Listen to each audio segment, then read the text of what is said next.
Hello everyone, welcome to my channel.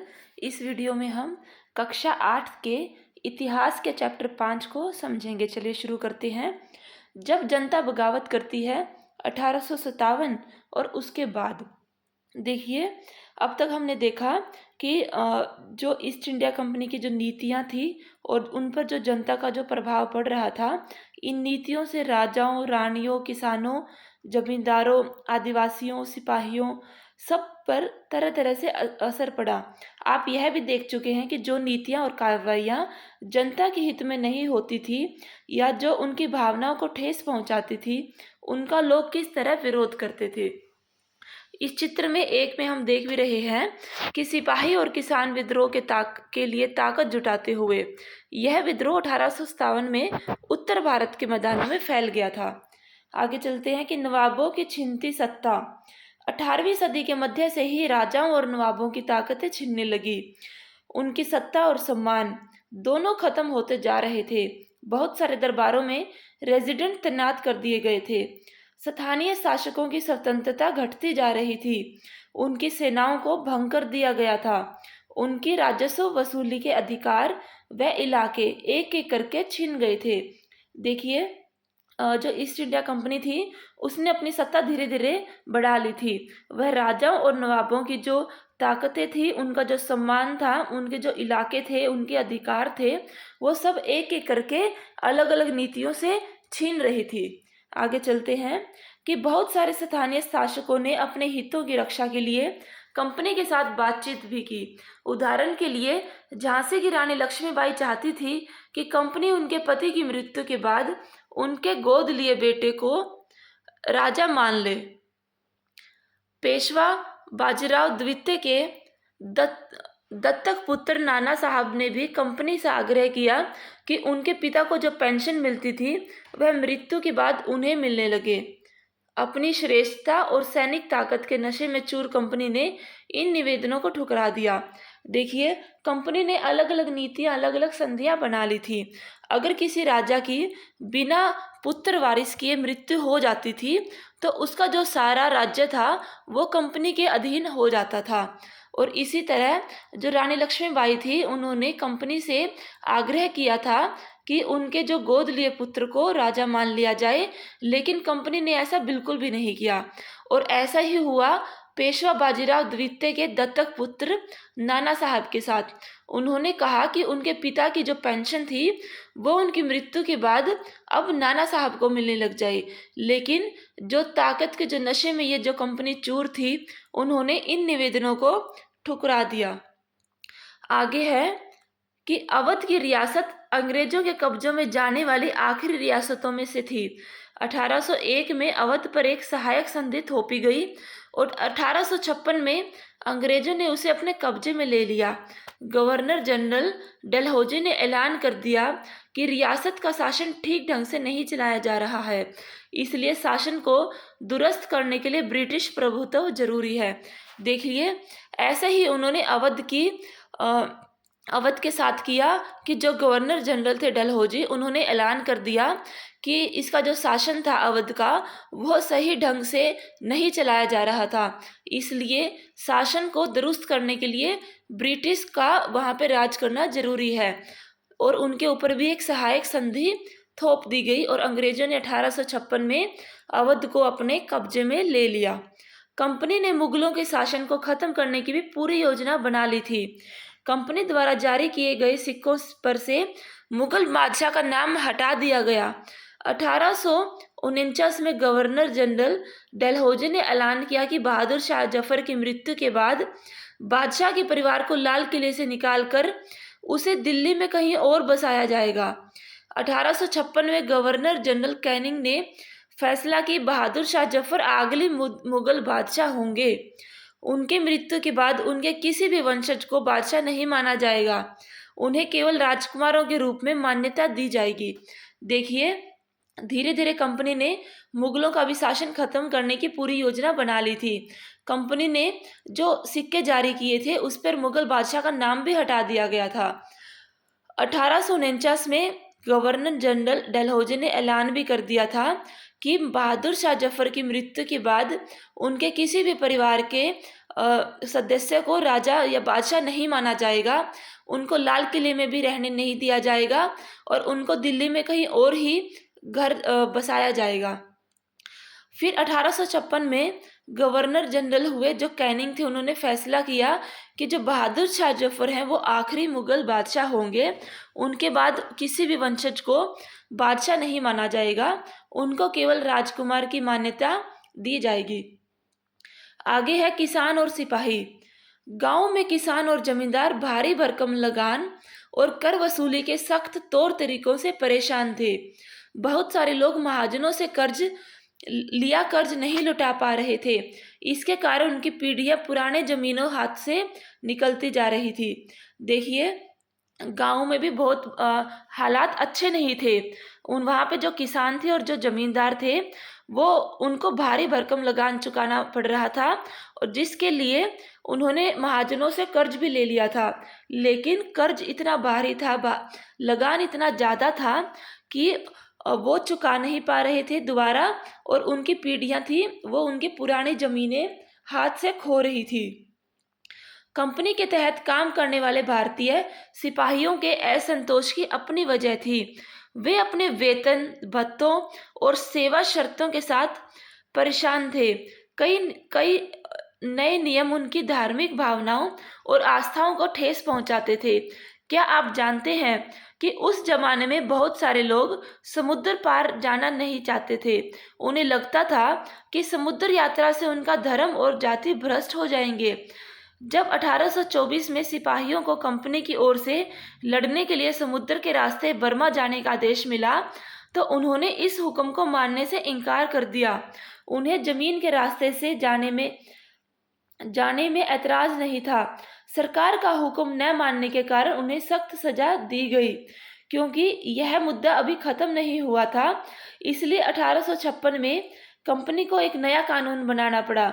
इस कानून में साफ कहा गया कि अगर कोई व्यक्ति कंपनी की सेना में नौकरी करेगा तो जरूरत पड़ने पर उसे समुद्र पार भी जाना पड़ सकता है। देखिए, कंपनी के जो तौर तरीके थे उनकी वजह से जो भारतीय सिपाही थे उनमें असंतोष था। उन्होंने उनके जो वेतन थे, जो भत्ते थे, जो सेवा करने की जो शर्तें थी, उनके कारण काफ़ी सिपाही परेशान थे। क्योंकि जो नए नियम थे वह उनकी धार्मिक भावनाओं और आस्थाओं को भी ठेस पहुंचाते थे।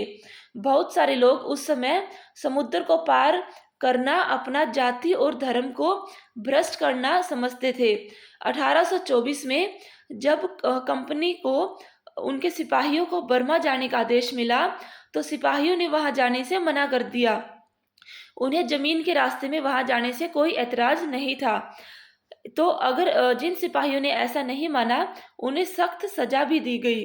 लेकिन अगर यह मुद्दा अभी ख़त्म नहीं हुआ था, इसलिए 1856 में कंपनी ने एक नया कानून बनाया कि जिसके तहत यह साफ कहा गया कि अगर कोई व्यक्ति कंपनी की सेना में नौकरी करेगा तो जरूरत पड़ने पर उसे समुद्र पार भी जाना पड़ सकता है। सिपाही गांवों के हालातों से भी परेशान थे। बहुत सारे सिपाही खुद किसान थे। वे अपने परिवार गांवों में छोड़कर आए थे, लिहाजा किसानों का गुस्सा जल्द ही सिपाहियों में फैल गया। देखिए, जो किसान सेना में भर्ती हो रहे थे वो उनके जो खुद के जो मुद्दे थे, जो अपने वो गांव को छोड़कर आ रहे थे, जो किसानों की जो वहाँ पे हालात थी, उनके लिए सिपाहियों और किसानों का जो गुस्सा था वो जल्द ही बाकी दूसरे सिपाहियों में भी फैलने लग गया था। आगे है सुधारों की प्रतिक्रिया। अंग्रेजों को लगता था कि भारतीय समाज को सुधारना जरूरी है। सती प्रथा को रोकने और विधवा विवाह को बढ़ावा देने के लिए कानून बनाए गए। अंग्रेजी भाषा की शिक्षा को जमकर प्रोत्साहन दिया गया। 1830 के बाद कंपनी ने ईसाई मिशनरियों को खुलकर काम करने और यहाँ तक कि जमीन व संपत्ति जुटाने की भी छूट दे दी। 1850 में एक नया कानून बनाया जिससे ईसाई धर्म को अपनाना और आसान हो गया।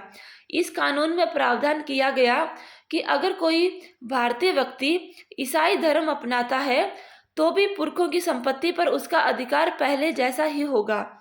बहुत सारे भारतीयों को यकीन हो गया था कि अंग्रेज उनका धर्म, उनके सामाजिक रीति रिवाज और परंपरागत जीवन शैली को नष्ट कर रहे हैं।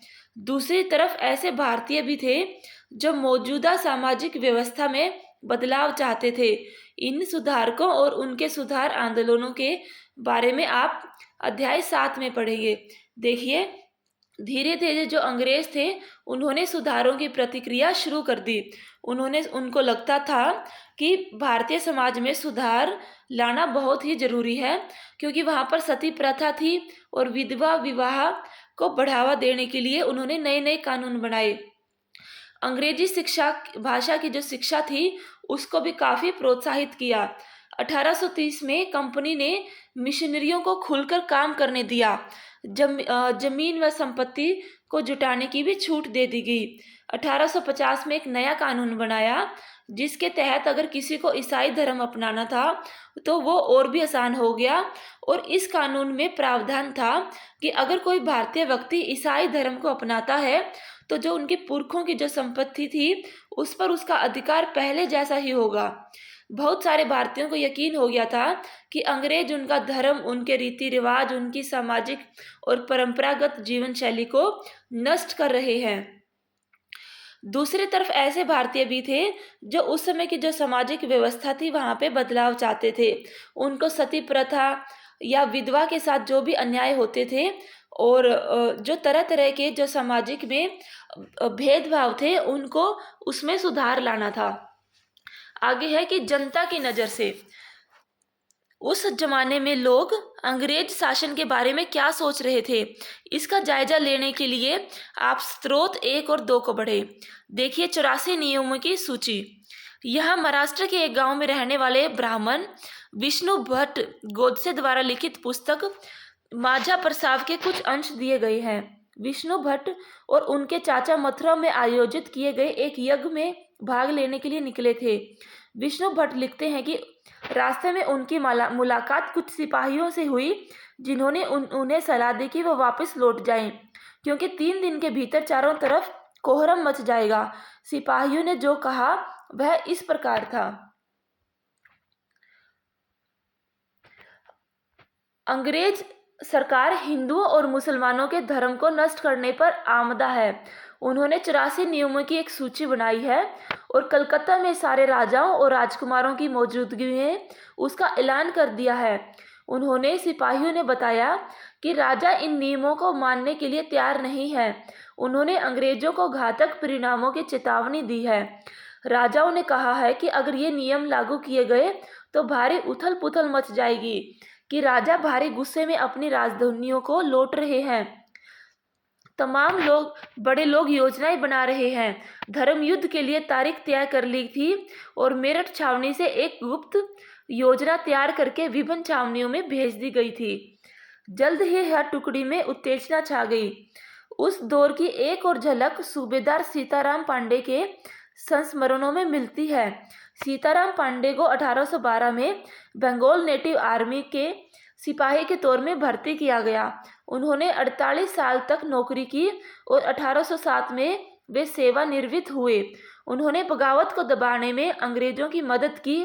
हालांकि उनका बेटा भी विरोधियों के साथ था और अंग्रेजों ने उसे सीताराम की आंखों के सामने ही मार डाला था।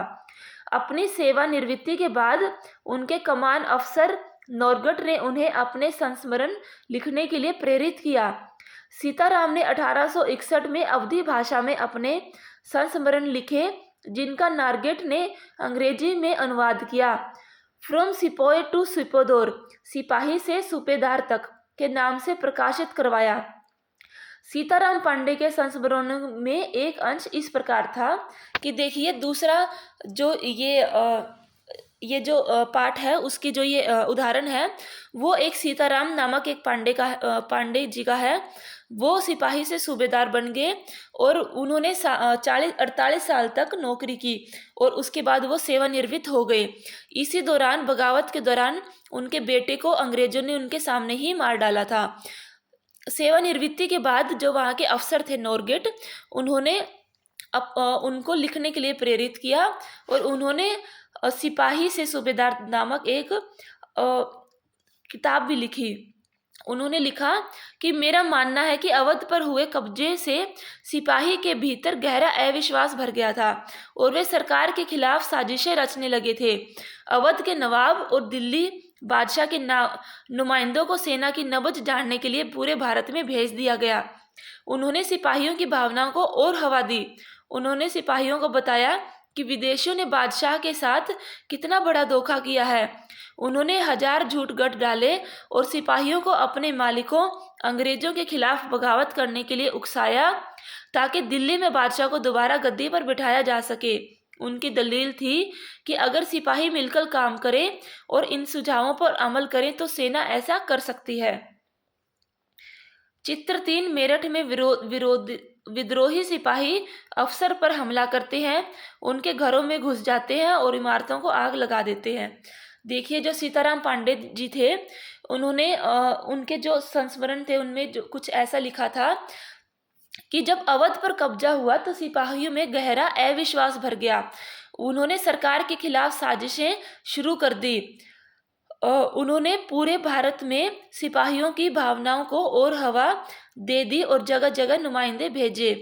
उन्होंने विदेशियों ने जो बादशाह के साथ जो धोखा किया था और जो झूठ बोले थे, उसकी वजह से सिपाही बादशाह को दोबारा गद्दी पर बैठाने के लिए सरकार के खिलाफ बगावत करने लगे थे और सिपाही अगर मिलकर काम करेंगे, ये उनकी दलील थी, और अगर इन सुझावों पर अमल करेंगे तो सेना बादशाह को दोबारा गद्दी पर बैठा सकती थी। आगे है, संयोग से इसी समय सरकार ने हर एक रेजिमेंट के कुछ लोगों को नई राइफल के इस्तेमाल का तरीका बताने के लिए अलग अलग छावनियों में भेजा।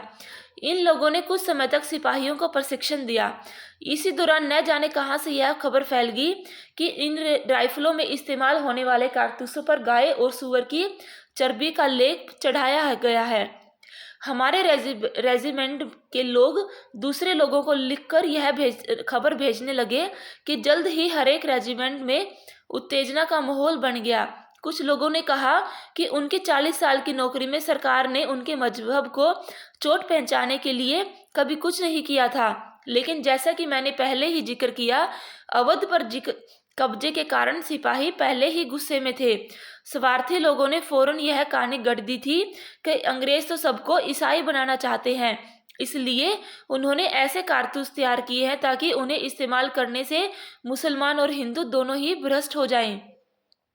कर्नल साहब का मानना था कि यह बेचैनी जो उन्हें भी साफ दिखाई दे रही थी, इस बार भी अपने आप खत्म हो जाएगी और उन्होंने मुझे घर चले जाने की हिदायत दी। देखिए, अवध के कारण जो सिपाहियों में जो तनाव फैला हुआ था उसको और बढ़ावा दे दिया कि उस समय जो राइफलों का जो प्रशिक्षण हो रहा था सिपाहियों के बीच में ये खबर फैल गई कि जो ये राइफलें हैं उनमें गाय और सूअर की चर्बी का लेप चढ़ा गया है, जिससे जो हिंदू और जो मुसलमान दोनों ही भ्रष्ट हो जाएंगे। और यह खबर धीरे धीरे हर जगह फैल गई और इससे सेना के सिपाहियों के बीच में और ज़्यादा गुस्सा हो गया और ज़्यादा असंतोष की भावना फैल गई। आगे है कि जो कर्नल साहब थे उन्होंने सीताराम पांडे को कहा कि यह भी पिछली बार की तरह अपने आप समाप्त हो जाएगा, लेकिन और उन्हें घर जाने की हिदायत दी गई। आगे है, सैनिक विद्रोह जन विद्रोह बन गया। देखिए, यद्यपि शासक और प्रजा के बीच संघर्ष कोई अनोखी बात नहीं होती थी, लेकिन कभी कभी ये संघर्ष इतने फैल जाते थे कि राज्य की सत्ता छीन भिन हो जाती थी। बहुत सारे लोग मानते हैं कि उन सबका शत्रु एक है, इसलिए वे सभी कुछ करना चाहते हैं। इस तरह की स्थिति में हालात अपने हाथों में लेने के लिए लोगों को संगठित होना पड़ता है। उन्हें संचार, पहलकदमी और आत्मविश्वास का परिचय देना होता है। भारत के उत्तरी भागों में 1857 में ऐसी ही स्थिति पैदा हो गई थी। फतेह और शासन के 100 साल बाद ईस्ट इंडिया कंपनी को एक भारी विद्रोह से जूझना पड़ा। मई 1857 में शुरू हुई इस बगावत ने भारत में कंपनी का अस्तित्व ही खतरे में डाल दिया था। मेरठ से शुरू करके सिपाहियों ने कई जगह बगावत की। समाज के विभिन्न तबकों के असंख्य लोग विद्रोही तेवरों के साथ उठ खड़े हुए।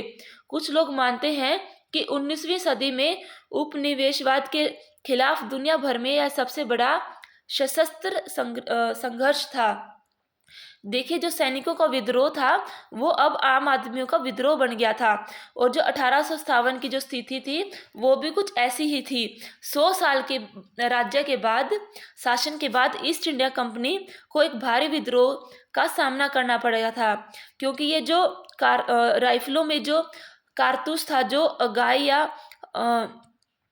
गाय की चर्बी से या सूअर की चर्बी से जो सेनाओं के बीच में ये फैल गया था, तो इसकी वजह से इतना विद्रोह शुरू हो गया था सिपाहियों के बीच में कि ये जो विद्रोह था वो मेरठ से शुरू हुआ था और समाज के अलग अलग इलाकों में फैल गया था। समाज के अलग अलग लोग, असंख्य लोग विद्रोह के साथ उठ खड़े हुए थे और यह दुनिया भर का सबसे बड़ा सशस्त्र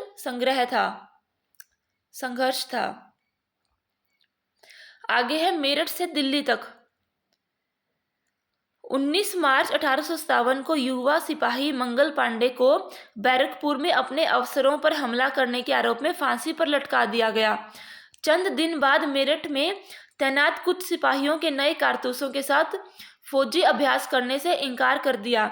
सिपाहियों को लगता था कि उन कारतूसों पर गाय और सूअर की चर्बी का लेप चढ़ाया गया था।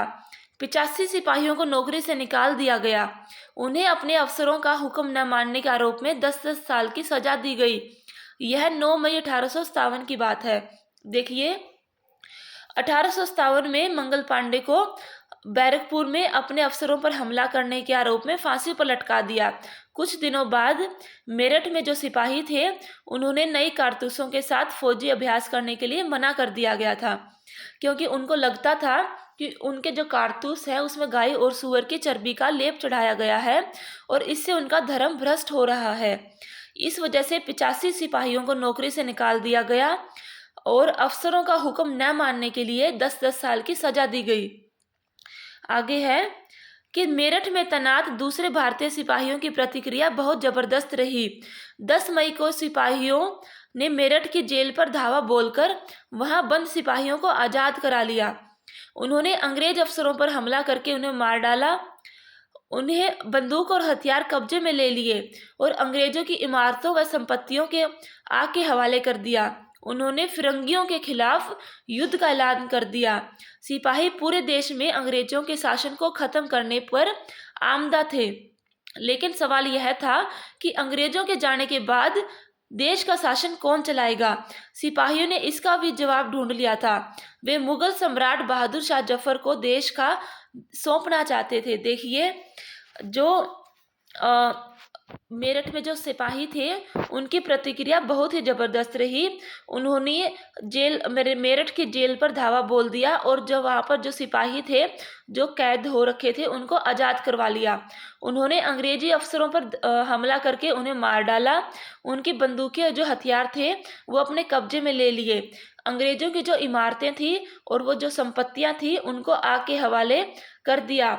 उन्होंने विदेशी अंग्रेजों के खिलाफ युद्ध का ऐलान कर दिया और अंग्रेजों का शासन खत्म करने के बाद मुगल सम्राट बहादुर शाह जफर को देश को सौंपने का निर्णय कर लिया। आगे है कि मेरठ के कुछ सिपाहियों की एक टोली 10 मई की रात को घोड़ों पर सवार होकर मुंह अंधेरे ही दिल्ली पहुंच गई। जैसे ही उनके आने की खबर फैली, दिल्ली में तैनात टुकड़ियों ने भी बगावत कर दी। यहाँ भी अंग्रेज अफसर मारे गए। देशी सिपाहियों ने हथियार व गोला बारूद कब्जे में ले लिया और इमारतों को आग लगा दी। विजयी सिपाही लाल किले की दीवारों के आसपास जमा हो गए। वे बादशाह से मिलना चाहते थे। बादशाह अंग्रेजों की भारी ताकत से दो हाथ करने को तैयार नहीं थे, लेकिन सिपाही भी अड़े रहे। आखिरकार वे जबरन महल में घुस गए और उन्हें बहादुर शाह जफर को अपना नेता घोषित कर दिया। देखिए, फिर कुछ सिपाहियों की एक टोली मेरठ से दिल्ली के लिए रवाना हो गई और उनके आने की खबर से जो दिल्ली में जो टुकड़ियां थी उन्होंने भी बगावत कर दी और कुछ अंग्रेजी अफसरों को मार दिया। वहां पर भी हथियार और गोला बारूद को अपने कब्जे में ले लिया और इमारतों में आग लगा दी। फिर वो जो सिपाही थे वो लाल किले की दीवारों के आसपास जमा हो गए और वो बादशाह से मिलना चाहते थे, और मिलने के बाद उन्होंने बहादुर शाह जफर को अपना नेता घोषित कर दिया। आगे है, बूढ़े बादशाह को सिपाहियों की यह मांग माननी पड़ी। उन्होंने देश भर के मुखियाओं और शासकों को चिट्ठी लिखकर अंग्रेजों से लड़ने के लिए भारतीय राज्यों को एक संघ बनाने का आह्वान किया। बहादुर शाह को के इस एकमात्र कदम के गहरे परिणाम सामने आए। अंग्रेजों से पहले देश के एक बहुत बड़े हिस्से पर मुगल साम्राज्य का ही शासन था। ज्यादातर छोटे शासक और रजवाड़े मुगल बादशाह के नाम पर ही अपने इलाकों का शासन चलाते थे। ब्रिटिश शासन के विस्तार से भयभीत ऐसे बहुत सारे शासकों को लगता था कि अगर मुगल बादशाह दोबारा शासन स्थापित कर ले तो वे मुगल आधिपत्य के में दोबारा अपने इलाकों का शासन बेफिक्र होकर चलाने लगेंगे। देखिए, ये जो बहादुर शाह जफर थे उनकी उनको सिपाहियों की मांग माननी पड़ी थी, और उन्हें देश के विभिन्न मुखियाओं और शासकों को चिट्ठी लिखकर अंग्रेजों से लड़ने के लिए एक संघ बनाने का आह्वान किया, और उनके इस कदम से काफ़ी गहरे परिणाम भी निकले। अंग्रेजों के आने से पहले जो पूरा भारत के काफ़ी राज्य पर मुगल साम्राज्य का ही शासन था, और जो छोटे छोटे शासक थे या जो रजवाड़े थे वो बादशाह के नाम पर ही अपने इलाकों में शासन चलाते थे। ब्रिटिश शासन के विस्तार के बाद ब्याह होकर शासकों को लगता था कि अगर मुगल बादशाह दोबारा से शासन स्थापित कर ले तो वो भी अपने इलाकों में शासन बेफिक्र होकर चलाने लगेंगे। अंग्रेजों को इन घटनाओं की उम्मीद नहीं थी। उन्हें लगता था कि कारतूसों के मुद्दे पर पैदा हुई उथल पुथल कुछ समय में शांत हो जाएगी, लेकिन जब बहादुर शाह जफर ने बगावत को अपना समर्थन दे दिया तो स्थिति रातों रात बदल गई। अक्सर ऐसा होता कि जब लोगों को रास्ता दिखाई देने लगता है तो उनका उत्साह और साहस बढ़ जाता है। इससे उन्हें आगे बढ़ने की हिम्मत और उम्मीद, आत्मविश्वास मिलता है। देखिए, अंग्रेजों को बिल्कुल भी नहीं लगता था कि जो ये कारतूसों को लेकर जो बगावत हुई थी या जो उथल पुथल थी वो थोड़ी देर में शांत हो जाएगी, लेकिन रातों रात इसकी स्थिति बिल्कुल ही बदल गई और लोगों को बगावत करने का एक और साहस और उनका उत्साह बढ़ गया और उनको एक रास्ता दिखाई देने लगा। बगावत फैलने लगी। जब दिल्ली से अंग्रेजों के पैर उखड़ गए तो लगभग एक हफ्ते तक कोई विद्रोह नहीं हुआ। जाहिर है खलबल फैलने में कुछ समय तो लगना ही था, लेकिन फिर तो विद्रोहों का सिलसिला ही शुरू हो गया। एक के बाद एक हर एक रेजिमेंट में सिपाहियों ने विद्रोह शुरू कर दिया और वे दिल्ली, कानपुर, लखनऊ जैसे मुख्य बिंदुओं पर दूसरी टुकड़ियों का साथ देने को निकल पड़े। उनके देखा देखी कस्बों और गांवों के लोग भी बगावत के रास्ते पर चलने लगे। वे स्थानीय नेताओं, जमींदारों और मुखियाओं के पीछे संगठित हो गए। ये लोग अपनी सत्ता स्थापित करने लगे और अंग्रेजों से लोहा लेने को तैयार थे। स्वर्गीय पेशवा बाजीराव के दत्तक पुत्र नाना साहेब कानपुर के पास रहते थे। उन्होंने सेना इकट्ठा की और ब्रिटिश सैनिकों को शहर से खदेड़ दिया। उन्होंने खुद भी पेशवा घोषित कर दिया। उन्होंने ऐलान किया कि वह बादशाह बहादुर शाह जफर के तहत गवर्नर हैं। लखनऊ की गद्दी से हटा दिए गए नवाब वाजिद अली शाह के बेटे बिरजिस कद्र को नया नवाब घोषित कर दिया गया। देखिए, बगावत धीरे धीरे फैलने लगी और एक के बाद एक हर रेजिमेंट में सिपाहियों ने विद्रोह शुरू कर दिया। वे दिल्ली, कानपुर, लखनऊ जैसे मुख्य केंद्रों पर दूसरी टुकड़ियों के साथ निकल पड़े। उनकी देखा देखी गांव के और लोग भी बगावत पर चलने लगे। वे अपने नेताओं, जमींदारों और मुखियाओं के पीछे इकट्ठा होते चले गए और लोग अपनी सत्ता स्थापित करने लगे और अंग्रेजों से लोहा लेने के लिए तैयार थे। नाना साहेब कानपुर के पास रहते थे। उन्होंने सेना को इकट्ठा किया और ब्रिटिश सैनिकों को शहर से खदेड़ दिया। उन्होंने खुद को पेशवा घोषित कर दिया और उन्होंने ऐलान किया कि वो बहादुर शाह जफर के तहत गवर्नर हैं। लखनऊ की गद्दी से जो नवाब हटा दिए थे उन बिरजिस कद्र को नया नवाब घोषित कर दिया गया। ये चित्र 6 में है बहादुर शाह जफर की फोटो। चित्र 7 में है नाना साहब। चित्र 8, जैसे जैसे विद्रोह फैला छावनियों में अंग्रेज अफसरों को मारा जाने लगा। यहाँ पे लड़ाई होते हुए आगे है। बिरजिस कदर ने भी बहादुर शाह जफर को अपना बादशाह मान लिया। उनकी माँ बेगम हजरत महल ने अंग्रेजों के खिलाफ विद्रोहों को बढ़ावा देने में बढ़ चढ़कर हिस्सा लिया। अंग्रेजी झांसी में रानी लक्ष्मीबाई भी विद्रोही सिपाहियों के साथ जा मिली। उन्होंने नाना साहेब के सेनापति तात्या टोपे के साथ मिलकर अंग्रेजों को भारी चुनौती दी। मध्य प्रदेश के मांडला क्षेत्र में राजगढ़ की रानी अवंतीबाई लोधी ने 4000 सैनिकों की फौज तैयार की और अंग्रेजों के खिलाफ उसका नेतृत्व किया, क्योंकि ब्रिटिश शासन ने उनके राज्य के प्रशासन पर नियंत्रण कर लिया था। देखिए, इसके बाद जो ब्रिटिश थे उन्होंने भी बहादुर शाह जफर को अपना बादशाह मान लिया था। उनकी माँ बेगम हजरत महल ने भी अंग्रेजों के खिलाफ काफ़ी विद्रोह किया और उसमें बढ़ चढ़कर हिस्सा लिया।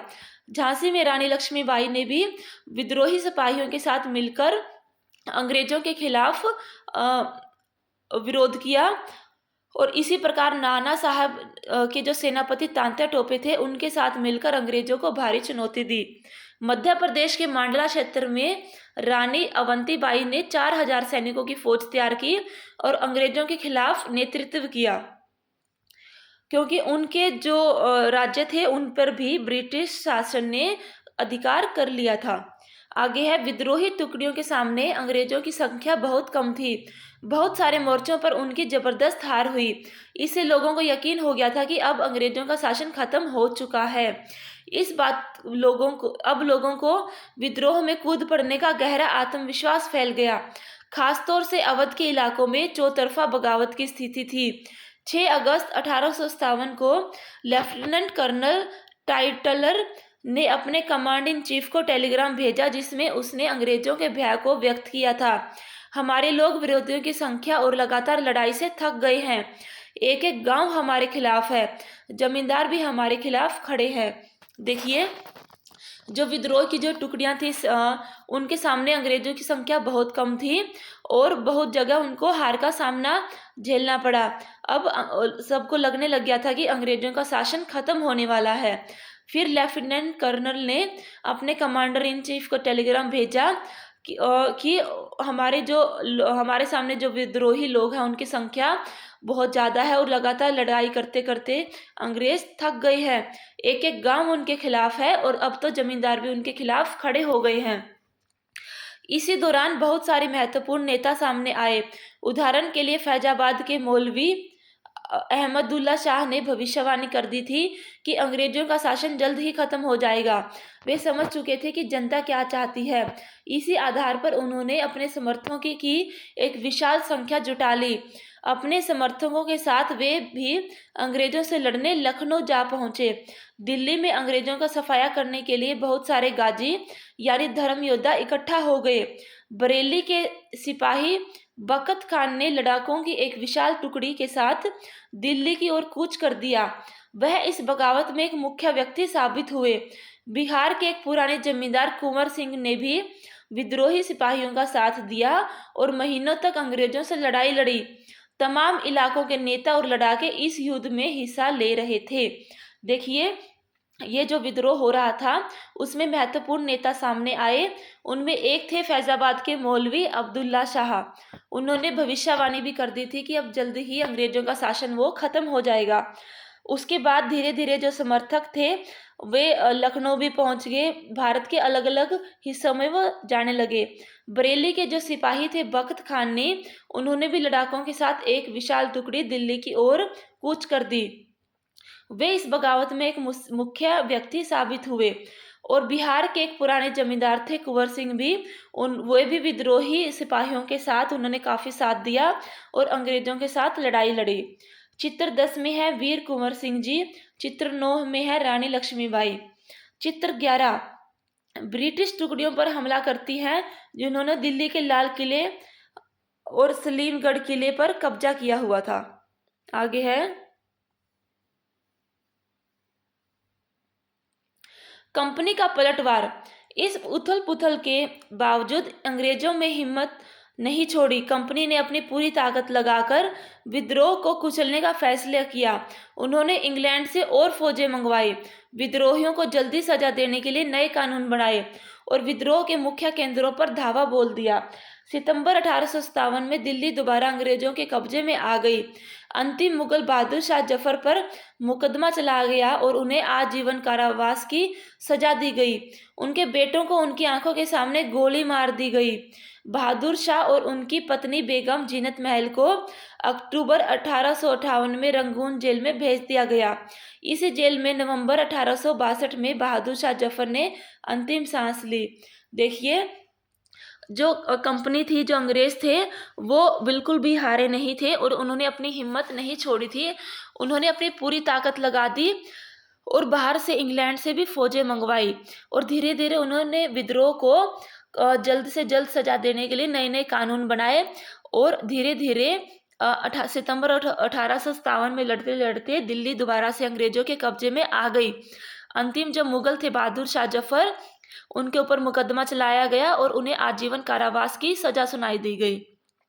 उनको रंगून जेल में भेज दिया गया और 1862 में उनकी मृत्यु हो गई।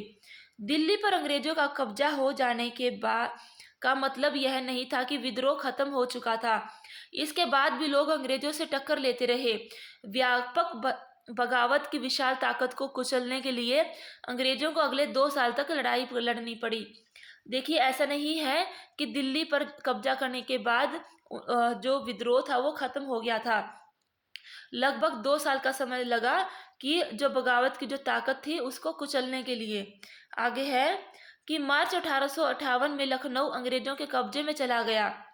जून 1858 में रानी लक्ष्मीबाई की शिकस्त हुई और उन्हें मार दिया गया। दुर्भाग्यवश ऐसा ही रानी अवंतीबाई लोधी के साथ हुआ। खेड़ी की शुरुआती विजय के बाद उन्होंने अपने आप को अंग्रेजी फौज से घिरा पाया और वो शहीद हो गई। तांत्या टोपे मध्य भारत के जंगलों में रहते हुए आदिवासी और किसानों की सहायता से छापामार युद्ध चलाते रहे। देखिए, 1858 में अंग्रेजों ने लखनऊ को भी कब्जा कर लिया, क्योंकि फिर जून 1858 में रानी लक्ष्मीबाई की मृत्यु हो गई, वो शहीद हो गई। और ऐसा ही अवंतीबाई लोधी के साथ हुआ, वो भी वहाँ पर शहीद हो गई। फौज ने उन्हें घेर लिया। जो तांत्या टोपे थे वो जंगलों में रहते हुए छापामार युद्ध चला रहे थे। आगे है कि जिस तरह पहले अंग्रेजों के खिलाफ मिली सफलताओं से विद्रोहियों को उत्साह मिला था, उसी तरह विद्रोही ताकतों की हार से लोगों की हिम्मत टूटने लगी। बहुत सारे लोगों ने विद्रोहियों का साथ छोड़ दिया। अंग्रेजों ने भी लोगों का विश्वास जीतने के लिए हर संभव प्रयास किया। जैसे ही जब ये विद्रोह शुरू हुआ था, लोगों को हिम्मत आई थी अंग्रेजों के खिलाफ लड़ने की। ऐसे ही उनके नेताओं के मरते देख जो विद्रोह कर रहे थे लोग, उनका विश्वास अब कम होने लगा था, उनकी हिम्मत अब टूटने लगी थी। चित्र 13 में है तात्या टोपे की स्मृति में डाक जारी डाक टिकट। आगे है चित्र 14, अंग्रेज टुकड़ियां दिल्ली में घुसने के लिए कश्मीरी गेट को बारूद से उड़ा देती हैं। चित्र 15, अंग्रेज टुकड़ियां कानपुर के पास विद्रोहियों को पकड़ लेती हैं। ध्यान से देखें कि किस तरह कलाकार ने अंग्रेज सिपाहियों को बहादुरी से विद्रोहियों पर धावा बोलते दिखाया है। आगे है भूस्वामियों के लिए इनामों का ऐलान कर दिया। उन्होंने आश्वासन दिया कि उनकी जमीन पर उनके परंपरागत अधिकार बने रहेंगे। आगे है कि उन्होंने वफादार भूस्वामियों के लिए इनाम का ऐलान कर दिया। उन्हें आश्वासन दिया गया कि उनकी जमीन पर उनके परंपरागत अधिकार बने रहेंगे। जिन्होंने विद्रोह किया था उनसे कहा गया कि अगर वे अंग्रेजों के सामने समर्थन कर देते हैं और अगर उन्होंने किसी अंग्रेज की हत्या नहीं की है तो वे सुरक्षित रहेंगे और जमीन पर उनके अधिकार और दावेदारी बनी रहेगी। इसके बावजूद सैकड़ों सिपाहियों, विद्रोहियों, नवाबों और राजाओं पर मुकदमे चलाए गए। उन्होंने फांसी पर लटका दिया गया। देखिए, अंग्रेजों ने लालच भी दिया कि जिन लोगों ने अंग्रेजों की हत्या नहीं की है या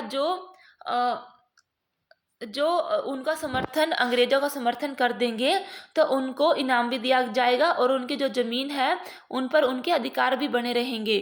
इसके बावजूद भी सैकड़ों सिपाहियों, विद्रोहियों, नवाबों और राजाओं पर मुकदमे चलाए गए और उनको फांसी पर लौटा दिया। विद्रोह के बाद के साल अंग्रेजों ने 1959 के आखिर तक देश पर दोबारा नियंत्रण पा लिया था, लेकिन अब वे पहले वाली नीतियों के सहारे शासन नहीं चला सकते थे। अंग्रेजों ने जो अहम बदलाव किए थे वे निम्नलिखित हैं। पहला, ब्रिटिश संसद को 1858 में एक नया कानून पारित किया और ईस्ट इंडिया कंपनी के सारे अधिकार ब्रिटिश साम्राज्य के हाथ में सौंप दिए गए, ताकि भारतीय मामलों को ज़्यादा बेहतर ढंग से संभाला जा सके। ब्रिटिश मंत्रिमंडल के एक सदस्य को भारत मंत्री के रूप में नियुक्त कर दिया। उसे भारत के शासन से संबंधित मामलों को संभालने का जिम्मा सौंपा गया। उसे सलाह देने के लिए एक परिषद का गठन किया गया, जिसे इंडिया काउंसिल कहा जाता था। भारत के गवर्नर जनरल को वायसराय का ओहदा दिया गया। इस प्रकार उसे इंग्लैंड के राजा रानी के निजी प्रतिनिधि घोषित कर दिया गया। फलस्वरूप अंग्रेज सरकार ने भारत के शासन की जिम्मेदारी सीधे अपने हाथ में ले ली थी। देखिए, विद्रोह के बाद अब ऐसा कानून पारित किया गया कि जिससे ईस्ट इंडिया कंपनी के जो सारे अधिकार थे वो सीधा ब्रिटिश साम्राज्य के हाथ में चले गए, ताकि जो भारतीयों के ज़्यादातर जो मामले थे उनको बेहतर ढंग से संभाला जा सके। ब्रिटिश के मंत्रिमंडल ने एक सदस्य को भारत मंत्री के रूप में नियुक्त किया गया। उसे भारत के शासन के से संबंधित मामलों को संभालने का जिम्मा सौंपा गया और उसे इंडिया काउंसिल कहा जाता था। भारत के गवर्नर जनरल को वायसराय का ओहदा दिया गया। इस प्रकार उसे इंग्लैंड के राजा रानी का निजी प्रतिनिधि घोषित कर दिया गया। फलस्वरूप अंग्रेज सरकार ने भारत के शासन की जिम्मेदारी सीधे अपने हाथों में ले ली थी। आगे है कि देश के सभी शासकों को भरोसा दिया गया कि भविष्य में कभी भी उनके भूक्षेत्र पर कब्जा नहीं किया जाएगा। उन्हें अपनी रियासतों, अपने वंशजों, यहाँ तक कि दत्तक पुत्रों को सौंपने की छूट दे दी गई, लेकिन उन्हें इस बात के लिए प्रेरित किया गया कि वे ब्रिटेन की रानी को अपना अधिपति स्वीकार करें। इस तरह भारतीय शासकों को ब्रिटिश साम्राज्य के अधीन शासन चलाने की छूट दी गई। देखिए, जो देश के जो शासक थे उनको भरोसा दे दिया गया था कि भविष्य में उनके जो क्षेत्र है उस पर कब्जा नहीं किया जाएगा। वे अपनी रियासतों, अपने वंशजों, अपने दत्तक पुत्रों को सौंपने की उनको छूट दे दी गई। उनको इस बात के लिए प्रेरित किया गया कि वे ब्रिटेन की रानी को ही अपना अधिपति स्वीकार कर लें। आगे है तीसरा पॉइंट कि सेना में भारतीय सिपाहियों का अनुपात कम करने और यूरोपीय सिपाहियों की संख्या बढ़ाने का फैसला ले लिया गया। यह भी तय किया गया कि अवध, बिहार, मध्य भारत और दक्षिण भारत से सिपाहियों को भर्ती करने की बजाय अब गोरखा, सिखों और पठानों में से ज़्यादा सिपाही भर्ती किए जाएंगे। देखिए, इसके बाद जो तीसरा जो उन्होंने जो स्टेप उठाया था उसमें भारतीय सिपाहियों का जो संख्या थी उसको कम कर दिया गया और यूरोपीय सिपाहियों की जो संख्या बढ़ाने का फैसला ले लिया गया। और अब यह तय किया कि अब गोरखा, सिखों और पठानों में ज़्यादा सिपाही भर्ती किए जाएंगे। अवध, बिहार और मध्य भारत और दक्षिण भारत से सिपाही कम भर्ती किए जाएंगे। आगे है, मुसलमानों की जमीन और संपत्ति बड़े पैमाने पर जब्त की गई। उन्हें संदेह व शत्रुता के भाव से देखा जाने लगा। अंग्रेजों को लगता था कि यह विद्रोह उन्होंने ही खड़ा किया था। देखिए, जो बहादुर शाह जफर थे उनकी उनको जो सेनापति जो घोषित कर दिया गया था सिपाहियों ने, उनकी वजह से यह विद्रोह इतना फैल गया था। तो इसीलिए अंग्रेजों को लगता था कि ये जो बड़े पैमाने पर जो विद्रोह हुआ था उसके असली जिम्मेदार मुसलमान ही हैं। इसलिए मुसलमानों की और ज़मीन और संपत्ति को बड़े पैमाने पर जब्त कर लिया गया। उनको संदेह और शत्रुता की भाव से देखा जाने लगा और अंग्रेजों को लगता था कि यह विद्रोह उन्होंने ही खड़ा किया था। अंग्रेजों ने फैसला किया कि वे भारत के लोगों के धर्म और सामाजिक रीति रिवाजों का सम्मान करेंगे। भूस्वामियों और जमींदारों की रक्षा करने तथा अंग्रेज जमीन पर उनके अधिकारों का स्थायित्व देने की नई नीतियां बनाई गई। इस प्रकार 1857 के बाद इतिहास का एक नया चरण शुरू हुआ। देखिए चित्र 16, इसमें उत्तर भारत में विद्रोह के कुछ प्रमुख केंद्र 16 है। इसमें जो रेड है वो विद्रोह के कुछ मुख्य केंद्र थे। यहाँ पे है फैजाबाद, लखनऊ, कानपुर, झांसी, दिल्ली, मेरठ, बरेली।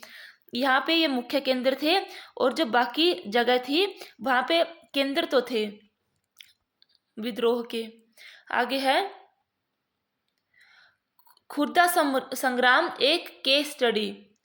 1857 की घटना से बहुत पहले उसी प्रकार की एक घटना सन 1817 के खुर्दा नामक स्थान पर घटित हुई। हमारे लिए उस घटना का अध्ययन करना और इस बात पर विचार करना भी शिक्षाप्रद होगा कि कैसे अंग्रेजों की औपनिवेशिक नीतियों के खिलाफ 19वीं सदी के शुरुआत से ही देश के विभिन्न हिस्सों में असंतोष निर्मित होने लगा था।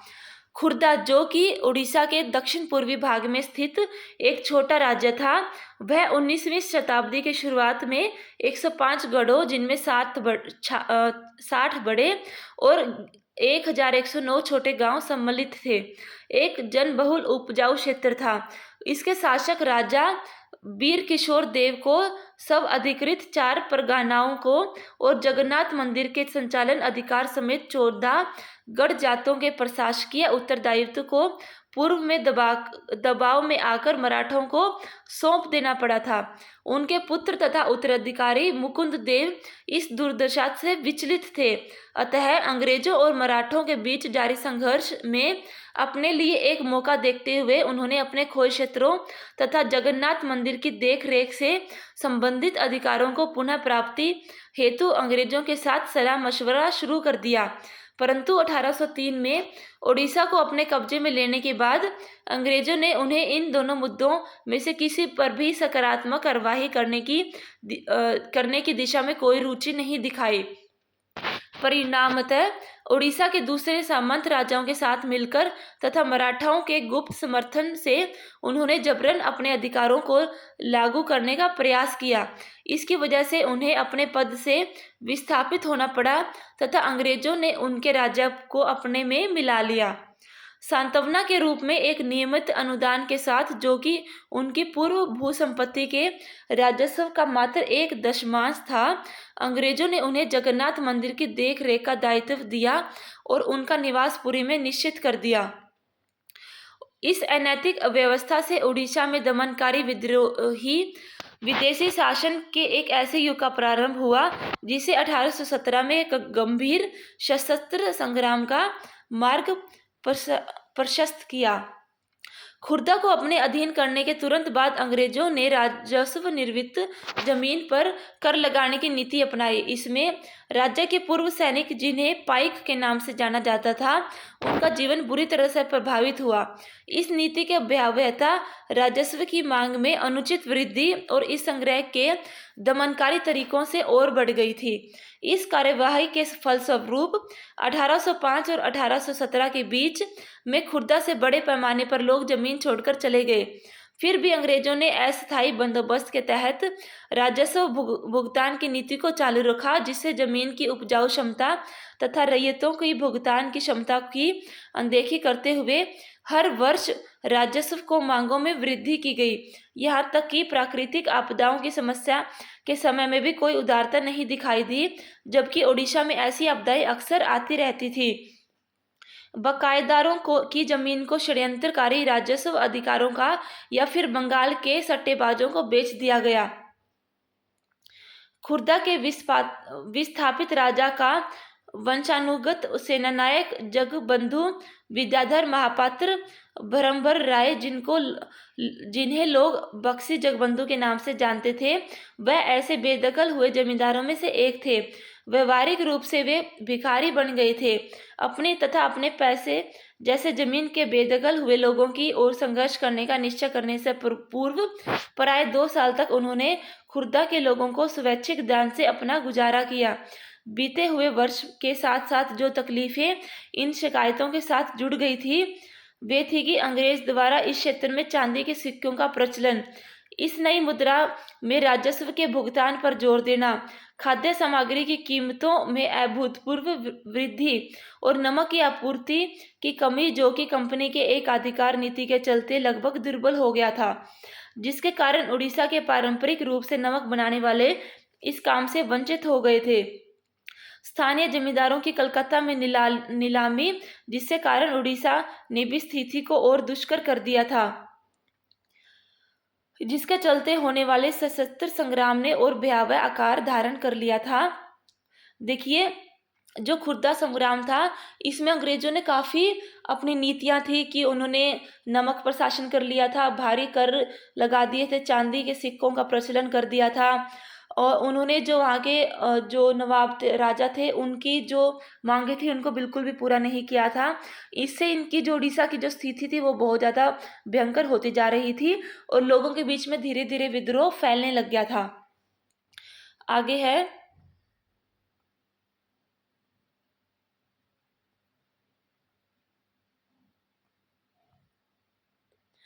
परम शांति के लिए एक स्वर्गिक साम्राज्य की खातिर। जब 1857 में भारत में विद्रोह फैला, उसी समय चीन के दक्षिणी भागों में भी एक विशाल जन विद्रोह पैदा हो रहा था। यह विद्रोह 1850 में शुरू हुआ और 1807 के मध्य में जाकर खत्म हुआ। हांग जिकाओ के नेतृत्व में हजारों मेहनत कश गरीब लोगों ने परम शांति के लिए स्वर्गिक साम्राज्य की स्थापना के लिए लड़ाई लड़ी। इस विद्रोह को ताइपिंग विद्रोह के नाम से जाना जाता है। होंग जिंकाओ ने धर्मांतरण करके ईसाई धर्म अपना लिया था और कन्फ्यूशियसवाद और बौद्ध आदि परंपरागत चीनी धर्मों के खिलाफ थे। ताइपिंग के विद्रोह एक ऐसा साम्राज्य की स्थापना करना चाहते थे जहां ईसाई धर्म को माना जाए, जहां किसी भी के पास निजी संपत्ति नहीं होगी, जहां सामाजिक वर्गों और स्त्री पुरुष के बीच कोई भेद नहीं होगा, जहां अफीम, तंबाकू, शराब के सेवन तथा जुए, वेश्यावृत्ति और गुलामी पर पाबंदी होगी। चीन में तैनात अंग्रेज और फ्रांसीसी सेनाओं ने ताइपिंग विद्रोह को दबाने के लिए किंग साम्राज्य के बादशाह को से काफ़ी मदद दी। आई होप कि आपको ये मेरा वीडियो अच्छा लगा होगा। प्लीज़ मेरे चैनल को सब्सक्राइब करें और लाइक करें और मेरी बाकी वीडियोस भी देखें। Thank you for watching.